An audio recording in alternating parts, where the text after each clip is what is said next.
Your view seems to be that even if we could save American lives by detaining more terrorists, it would be better to kill them with a drone or let them go free rather than detain them. I respectfully disagree, Senator. I never believe it's better to kill a terrorist than to detain him. How many high-value targets have been arrested and detained, interrogated by the United States during your 4 years with the administration? I'll be happy to get that information to you, Senator. I submit to you the answer to that is 1. President Obama's pick for CIA Director John Brennan faced some tough questions this week on the drone war. Let's talk about that on our roundtable right now. ABC News Chief Global Affairs Correspondent Martha Raddatz replacing Jonathan Karl right now because, of course, you spent so much time on this issue. And the drone war really has become kind of the signature characteristic of President Obama and the war on terror. Dramatic expansion over the last 4 years. But this is the most scrutiny it's ever gotten. Well, that's certainly because of the testimony of John Brennan and what he brought to the Hill, what he talked about, which frankly wasn't very much. The drone wars have not been discussed for 4 or 5 years. No one talks about them. It's a brilliant strategy. If you don't talk about it, no one else will talk about them either. I just returned from the Mideast. I was in Israel. I was in northern Israel. A lot of people are talking about drones. A lot of people are talking about the effects of drones, George. As you know, I've been in all the places they're used, in Yemen, Pakistan, and people there do not like them. John Brennan is able to say, look, it's very effective, and it's certainly been effective taking out core leadership. But when you talk to people on the street, you wonder what the long-term strategy is. Well, let me press you on that, though, because you're right. There has been a lot of discomfort on the ground with these drone strikes. On the other hand, it does appear that the number of civilian casualties has been going down since 2008, and certainly there are less casualties than would be caused by massive bombing.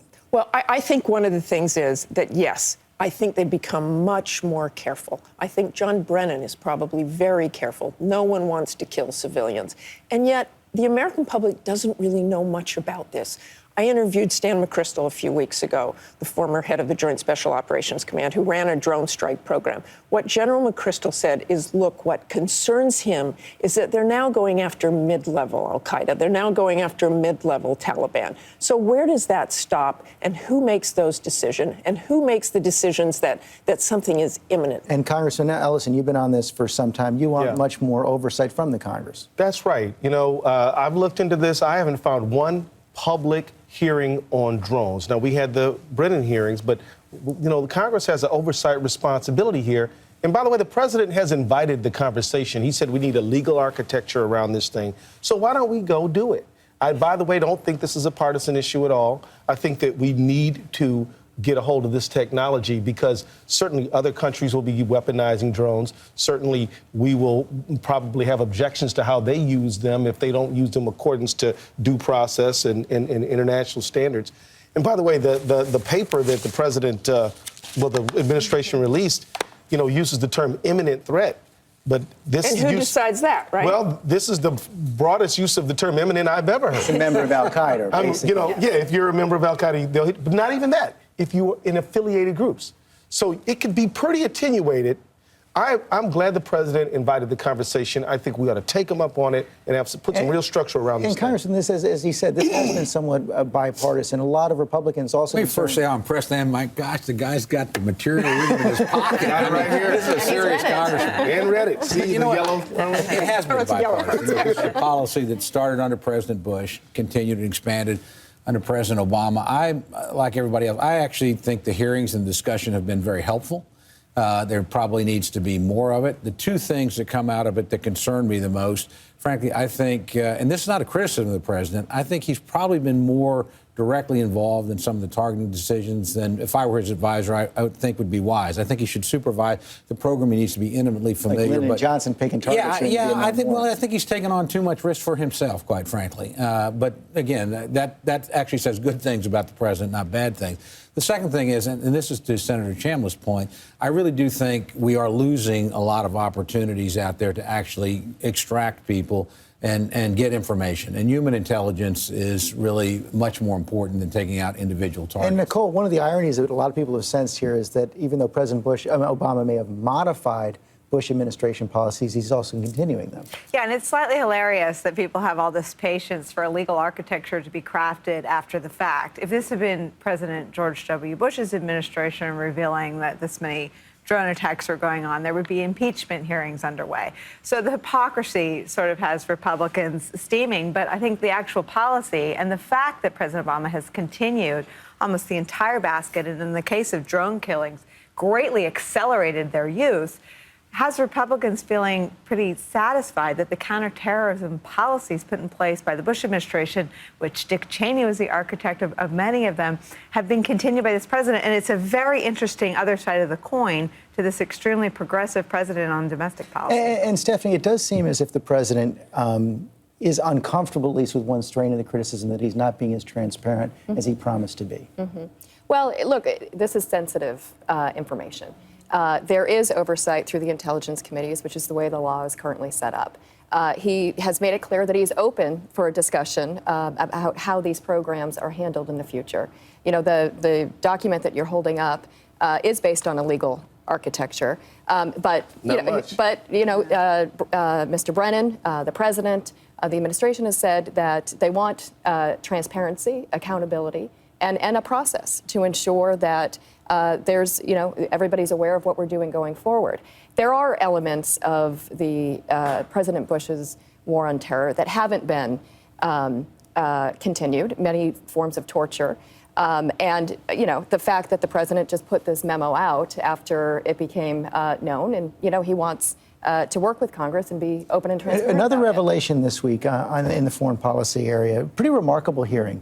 Secretary of Defense, outgoing Secretary of Defense Leon Panetta, conceding that there had been a real internal debate and that most of the president's national security advisors actually wanted him to arm the rebels in Syria. Did you support the recommendation by then Secretary of State Clinton and then head of CIA General Petraeus that we provide weapons to the resistance in Syria? Did you support that? We did. You did support that? We did. You were in that region this week, Martha Raddatz, and it was pretty surprising to learn that not only Secretary of Panetta, but also Secretary of State Clinton had pushed for this. The president said no. And the chairman of the Joint Chiefs of Staff. So he had military also saying we should arm the rebels. I think that came as a complete surprise to many people in the region, and I talked to a lot of officials in the region about this. I don't think they're convinced that if the rebels were armed, this would have changed much. A lot of the people I talked to said, look, we didn't know who they were then. And there was actually some disagreement. The military, the rebels. We just don't know who they are. We really shouldn't have been giving them guns, people I talked to. And yet, when you think about it, the United States really could have had someone to deal with in there. And that's probably the argument that Panetta would make, that General Dempsey would make, that Hillary Clinton would make. You had somebody there. Well, let me tell you, you got nearly 800,000 displaced people. According to the UN, you got more than 60,000 people dead. If you talk to Syrian Americans, you have maybe many, many more than that. We've got to do something. I'm even hearing reports that we're not even coming up to the plate on humanitarian assistance.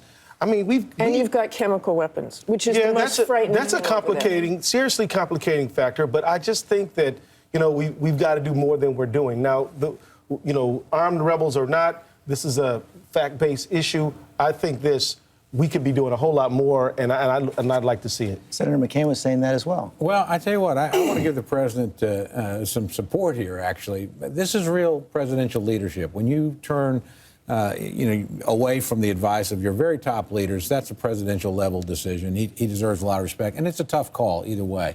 On the arms issue, I am very uncomfortable. I actually agree with the president. We don't know enough to be interjecting arms. There's plenty of people sending arms. The rebels haven't been short of arms.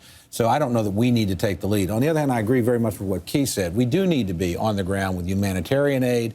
We need to have political intelligence. We can provide a lot of communications and logistics, that kind of stuff that keeps us in the game. But arming people who may be the very ones that take the chemical weapons and misuse them, that would have been a disaster for us, too. So I think the president's been, frankly, appropriately cautious. And, Stephanie, how would you respond, though, to people who say that this was interesting timing, that the president chose to say no to his entire national security team right in the middle of the campaign, just didn't want that trouble in the middle of the campaign? Well, look, George, I think that there are decisions made with the national security team all the time. Sometimes the president agrees with the national security advisor, sometimes he doesn't. That's why the president has built the team that he has. And, you know, I only know about this from what I read. I'm not inside the White House anymore. And my understanding is that Panetta and others didn't push for it because of the risks involved that the congressman just laid out, that because these arms could end up in the hands of al-Qaeda or they could be used against Israel. So this is why administrations are set up. This is why national security teams have been built. This is why the president wanted such strong personalities and expertise on his national security team. Doesn't always agree with them, but he gets their best advice and then he makes the decision. He's the commander-in-chief. You know, Just 2 quick political points. I think if you look at where President Obama's foreign policy is likely to crack wide open among partisan lines, this is it. This you will see Senators McCain, I think, and Graham and others start to string together instances of America leading from behind and of this president's comfort in doing so in places like Libya and now in Syria. And I think this will become the most political part of the president's foreign Although policy. we see scrambling of party lines over here. Right. But I think this is where he's opening himself up to criticism of what was a historically strong America, a strong role for America in the world, is being deteriorated by decisions like this. And I think that, like I said, the counterterror policies are pretty much in line with what Bush and Cheney advocated. It's his foreign policy in this very complicated, very fragile region. Say that. Where I think, and again, you know, you're going to see people partying with their own party, but I think Senators McCain and Graham and Chambliss and others are going to open up a line of attack. In a region that is changing rapidly, the United States needs to be seen to be on the side of people who are fighting for liberation, for democracy. And by the way, is the world really going to miss Bashar al-Assad? I mean, it'd be great if he was gone. And something has to happen this year. I mean, that's the sense I got over there. Something has to happen. Either he is gone or it's fragmented completely. People are so nervous over there in that region. I traveled to northern Israel in the Iron Dome, which is the missile intercept, that they're so nervous that Syria or Lebanon, more likely Lebanon, Hezbollah, will start launching missiles towards Israel, that they've got these interceptors set up all over the northern border. And those chemical weapons, if I can just say, those chemical weapons, I was told, are now all consolidated in certain areas. They believe it was Assad and the Syrian regime who helped Hezbollah try to get those weapons out of there. If they're consolidated in certain areas and Israel knows where they are, should we expect another strike from Israel? I think you very well will see another strike. If they do anything with those weapons, they said it's easier to take them out, and it's not easy to take out chemical weapons than to send people in to safeguard them because it would take so many people. Again, remember, we were involved in Libya, and weapons got out of Libya, and we're dealing with them in Mali and other places now. At least those weren't American weapons, but we helped destabilize the country. We've released them through the region. We ought to be pretty careful here. I couldn't agree more with you about Assad. I really couldn't. But again, I don't sense there's a lack of weapons in the region, and the rebels seem pretty well armed. Well, again, we agree on that. But here, be careful. And there are times when you do break with your advisors. Frankly, President Bush broke on the surge with almost all his advisors. I think he was right to do that. President here, I think, is running risk. Now, the political risk is he owns it. I mean, you can't point to anybody else. I made this decision above people. That speaks well to him. I hope history bears about him to own is, again, Middle East policy more broadly. The president announced this week that he's going to go to Israel in March. You were there when the announcement came. What was the reaction, and what is the trip really about? And we were hearing from the White House, they don't really expect this to be the sign that the president is going to have a new peace plan on the table. It seems like it's largely about mending fences with Prime Minister Netanyahu. I think it probably is about mending fences. And in fact, I've never seen lower expectations. As soon as the announcement was made, it's like nothing's really going to happen. We're never going to get there. If you talk to people on the street, and there's some people I've known there for 25 years who said, you know, nothing will happen, nothing ever has. And usually you get a little bit of a spark. Oh, the president is coming. Isn't that great? People were talking to me about, I said, oh, you know, the president's coming. What do you think? And they said, oh, the traffic is going to be terrible. It's like New York City. UNGA. So that's where the expectations are on that. But I do think he needs to mend some fences with Netanyahu. It's time that the president engaged over there. And in part because, you know, we still have this issue, Congressman Ellison, of the coming confrontation with Iran. You got two different messages from the Iranian leaders this week. The supreme leader says no direct talks. President Ahmadinejad today maybe said he might be open to it. But see, I think on that score, the president can't be criticized for not being in support of trying to make sure that Iran doesn't get a nuclear weapon. What I hope happens is that the president raises issues around settlement expansion. I'm very concerned West about. Bank. Yeah, I mean, bottom line is, after the UN vote, where the UN voted 138 to 9 to recognize Palestine as a state, there was housing settlements announced the next day, which was disappointing to me, in areas that were thought to be part of the Palestinian state. So I hope after the president leaves this time that there's no such announcement or nothing embarrassing happens. Although I would be surprised if the president made a huge issue of that as he steps foot on Israeli soil. Look, I think that they're viewing this trip as, it's our most important ally in the region. The president hasn't been there yet. It's an important trip. It's an important way for him to engage directly with the Israeli people, first and foremost. So I think that's through the lens through which they're looking at this trip. Whether expectations are low on the ground, keeping them lower is always a good thing. His new team should be in place by then. Secretary Kerry started this week. Secretary of State Kerry, Senator Hagel, still waiting for his confirmation up in the Senate. And I was struck last night, you were talking about Dick Cheney earlier. Dick Cheney giving a speech last night in Wyoming where he really took off on the president's appointments. Let me put it up here right now. He said that the performance now of Barack Obama as he staffs up the national security team for the second term is dismal. Frankly, what he has appointed are second-rate people. Hagel was chosen because Obama wants to have a Republican that he can use to take the heat for what he plans to do to the Department of Defense. There is an unbowed Dick Cheney. Well, listen, Senator Hagel didn't do his new boss, President Obama, any favors by looking befuddled and confused and totally clueless about what exactly the Department of Defense does, an agency where he's up to now run. So I don't think Senator Hagel did himself any favors or the president. But I think that when you look at how Republicans have sort of stood back, and I think given the president a lot of running room foreign policy, it was because of a belief that Secretary Clinton, Secretary Gates were incredibly competent and incredibly reasonable and really quite measured in their foreign policy worldview. There's trepidation that the coalition of Senator Kerry, Senator Hagel, and a sort of renewed former Senator Biden are going to have a much more left-leaning foreign policy. Senator Kerry approved overwhelmingly, but speak to this issue of Senator Hagel right now. The White House was not trying to defend his performance before the committee, but they're still pretty confident he's going to get confirmed. Well, look, first... And I love that Stephanie Cutter has to defend Senator Hagel. And Jay Carney, who was a White House correspondent during the Bush years, covering Senator Hagel. It makes me so happy. This is my karma. So let's hear it. Defend Hagel. I love that right now that I can't say. Look, first of all, let me address Dick Cheney.